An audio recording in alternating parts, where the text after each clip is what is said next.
next up, we have three amazing Gen Z speakers. So we had two offers, and now we're going to hear from Joe Ducey. So let me talk about Joe. He's a rising senior at Arizona State University. He's studying business entrepreneur and professional sales. During the course of his college career, he has interned for the Coyotes, the Chamber of Commerce Next Gen Advisors at Raymond James, and AZ Crown Investments. Joe is actively involved in ASU campus, working at the W.P. Carey School of Business and research associate, participating in regional sales composition, and serving as the vice president of his fraternity for the past year and a half. He enjoys running, hiking, reading jiu-jitsu, and please help me welcome Joe. Hi, Joe. Hi, thank you for having me. Glad to be here. Yeah, we had two authors on, and now it's the real speakers are on, and we just really thank you for being here. And Joe, we talked a lot about, you know, that fiscal discipline as a young man, and, you know, making that first paycheck. You've had a lot of friends that have gone on to business, gone on to do some interesting things. You yourself have been in the business community. What have you learned in these internships, and what can you tell us? Well, Walter, I think the first step is being able to pay yourself first. And when you do receive that big first paycheck, being able to say, okay, you know, where's this money going to go? A lot of the time we see a lot of people making a lot of money, but they're spending a lot of money.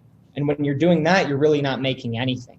So really looking at, you know, where my money is going, looking at your expenses, seeing how can I control these expenses, you know, what's a necessity, what's a want.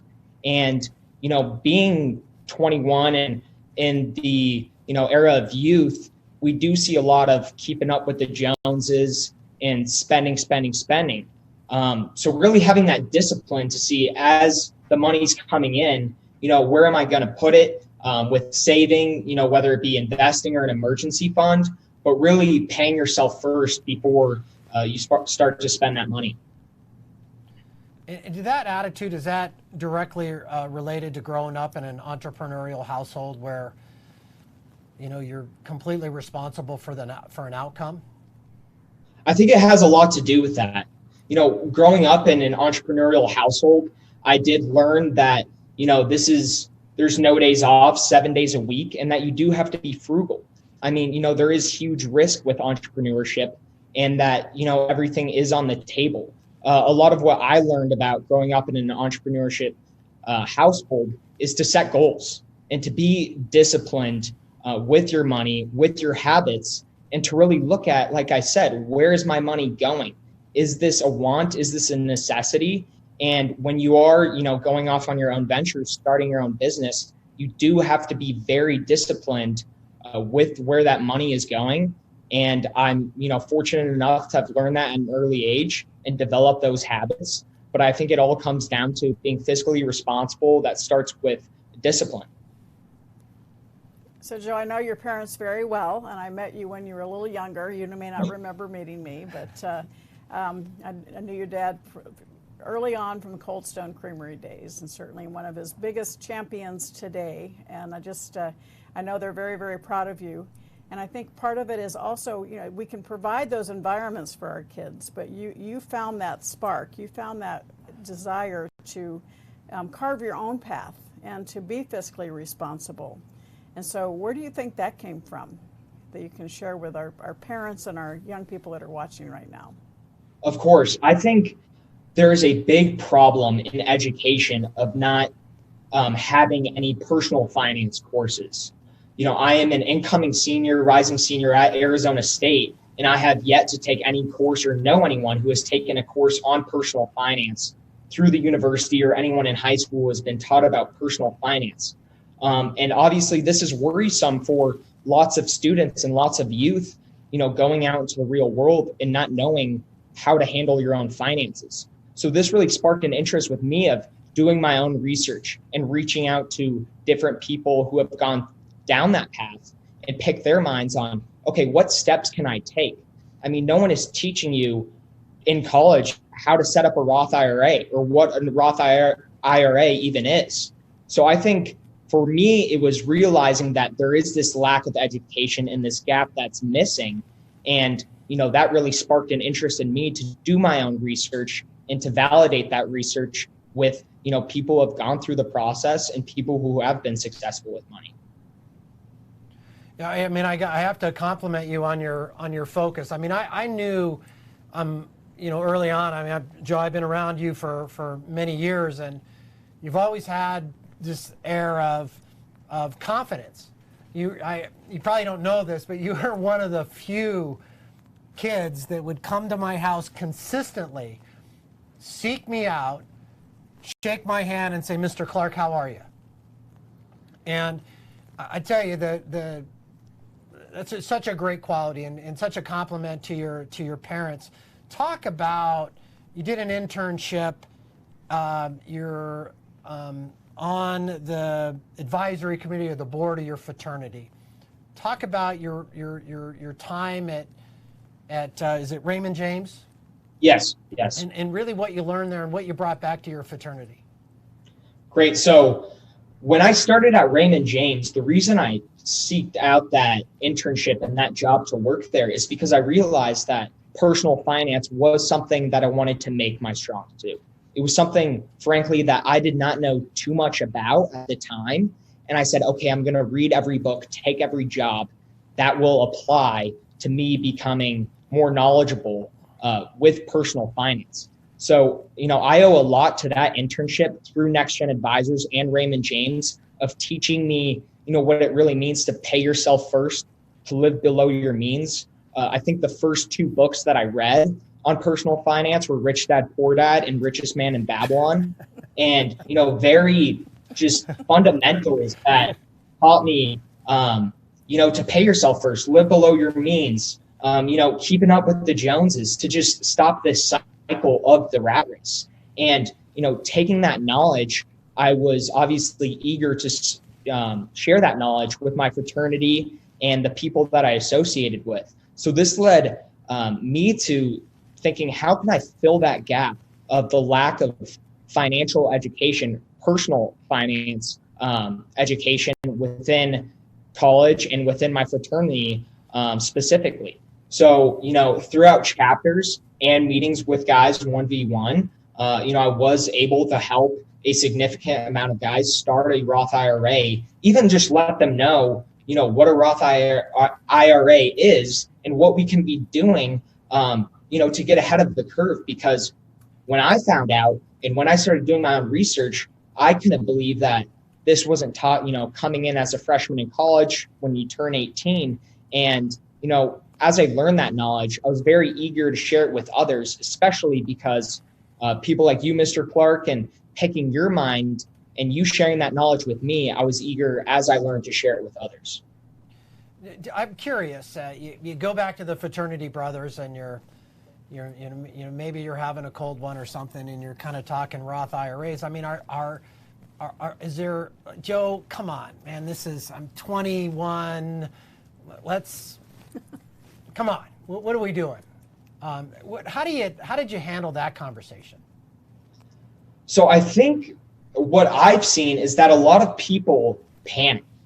I'd be lying to you if I said I wasn't a little nervous when I started to figure out and hear, what I should be doing. Because a lot of the time what we're seeing on social media and the internet is you should save, you should invest, and that's the way to create true wealth. But when a young person sees that, you're like, where do I even start? What does investing truly mean? All you're telling me is to invest. No one's telling you how to go, to TD Ameritrade, whatever it may be, and set up a brokerage, set up a Roth IRA, take those first steps. So I think sharing that knowledge with a lot of people, they were interested within my fraternity because they realized this is something, I should be focusing on. Why hasn't this been brought up to me before? And, I'm fortunate enough to come from a household that was bringing up being, fiscally responsible and disciplined. But I think it really sparked an interest in a lot of these guys to want to go out and do their own research and spread this knowledge with their friends and, their siblings, because it is something that, when you get that first job, when you turn 18, this is something that should be taught right away of, how can I start to build wealth? Because time is your biggest asset, when it comes to being young. I love what you just said. I mean, you hit a massive, that intimidation factor, Joe. What do you say to somebody that's sitting there and they're like, oh, I so relate. They're maybe one of your friends, maybe one of your peers. So I try to provide them comfort that I was in a place where I really did not know a lot about this. And it really worried me, looking at, okay, I don't know where to start with investing. What are ETFs? What companies should I look to invest in? Just all the technical terms. And what I tried to provide to, my colleagues and the people within my fraternity is that it is not as complicated as it seems. Now, I'm not saying it's insanely easy process, but I think there are key fundamentals to focus on that really breaks this down into, like I've said, paying yourself first, into the steps you can take with opening a Roth IRA and the benefits of, the tax advantages of having a Roth IRA. And just really, for me, reading books and looking into what the experts have said, picking people's minds within your network, people who have gone through the cycle and have made these mistakes and who are able to teach you. But, just to provide comfort that it's really focusing on the fundamentals. Well, I have an invitation for you, Joe. I happen to be the chairman of the Financial Literacy Task Force for the state of Arizona to get financial education in high schools and colleges. So I think you and I should probably talk offline. I'd absolutely love to. I'd love to. Why do you think she's here? I mean, Exactly. she's a champion, and why do you think you're here? There's a lot of people that I could have had on the program. Joe, I think it's incredible. What other questions do you have for Mr. Ducey? Well, I think you've got a tremendous platform yourself. You're creating it independently of your father, so I congratulate you there, because you are very impressive and you're very well spoken. Anything we can do to support you to get your message out, I'd love to have a conversation with you offline, because we need young people like you. That's exactly, your peers are going to listen to you before they're going to listen to me. I'm grandma, so they have an opportunity to learn from somebody that really has it together, and you're going to attract it. You're going to be a beacon of light. People are going to come to you and see that you've got it together when they don't. And so keep going, keep up the good work, and be an incredible example for your peers. I got one more for you, Joe. I can't let you off without this, because so people are watching this and they're like, that guy has got it going on. I mean, look how good you look. You got the tie, you're all buttoned up, you don't have a single problem in the world, okay? What we know about that in today's youth, there's just phenomenal pressure. Phenomenal pressure just in all aspects. So I want to ask you, what advice do you give your peers that stumble, do something stupid, struggle? You lost a good friend in the crew, this summer, and so speak kind of to the struggle. I don't want to say everything's wonderful in everybody's world, because it's not. You learn from your mistakes. Yeah. So weigh in there, Joe. So first, I want to say to youth, and specifically, people in my age bracket, that no one has it figured out. There's a lot of the time I see people, some people may even think from this conversation that I have it figured out. No one has it figured out, and everyone is continuously learning and growing and getting better, and especially at this age. But what I would say to people, the pressure, the making mistakes, first is to reflect. I think it's important to spend a lot of time reflecting on the mistakes you have made, and not to sulk in those mistakes, but to really look at those mistakes as a learning opportunity to grow and to get better. Because, there's no way to learn. I guess, what is wrong. Until you make that mistake, just don't make it again. And with youth, there is so much pressure to, look a certain way, to buy the new clothes, the new watch, the new shoes, whatever it may be. But what I would say is try to develop, a mindset that looks beyond that, not just these short-term pleasure and purchasing based off impulse, because these are things that are really not going to provide any fulfillment. And you really need to have a mindset that is long-term and creating that long-term wealth. But like you said, there's a lot of pressure. Something within my fraternity that we've talked about that I think is important is, with guys and gals, is mental health as well. There's a stigma behind that, and to feel comfortable with reaching out and comfortable with sharing your struggles. There's a lot of anxiety behind even personal finance, and being young and not knowing where to start.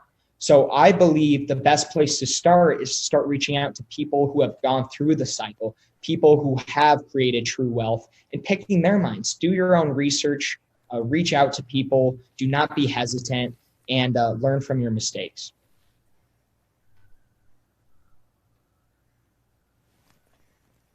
Okay, and you have any parting thoughts for Joe? No, I think it's, people look from the outside in, and particularly in your life, because your parents are so prominent. We all make mistakes, and so the issue is to not feel like mistakes are an occurrence; they're not a definition. And so many young people, and you talk about mental health, it's a huge issue. This could be a whole nother series, whole nother show, because mental health does actually inhibit personal finance and the ability to have that self-confidence to create success. But I think your message is really important for other kids to understand that we might look good on the outside, but everybody has their issues, and everybody has struggles and things that they overcome. And it's that overcome. It's not how many times you fall down, as long as you get back up one more time, right? Exactly. Kind of that fail fast. Yes. Yeah. And that's one of the most important lessons I've learned, and I think one of the hardest lessons to implement, because obviously no one wants to fail, but knowing that is a part of the process, and it's been a part of the process for 100% of people who have ever tried something. So I think that is one of the most important lessons I've learned as well. Well, Joe, thank you for being here. It's great to know you and watch you develop, and it will be exciting to watch what you do in the future. And if you get together with this gal, That's right. Wow, amazing things could I'm happen. going to see you again soon. Because the thing that I'll tell you, I mean, I've been teaching this class forever. People they come into money, then all of a sudden, what do you do? Now you have money, and you're popular, and you don't know where to go, and you bring in this intimidation factor, and you become very popular, very quickly. And we hear all the stories of athletes and entertainers and people that are afflicted with sudden money. So it comes back to the mindset. Got to create the mindset and the self-discipline that comes with it. Yes. Okay. Well, I just want to say thank you both so much for having me. This is great. I know we will be connecting in the future, and I look forward to it. Excellent. Thanks, Joe. You. Thank you.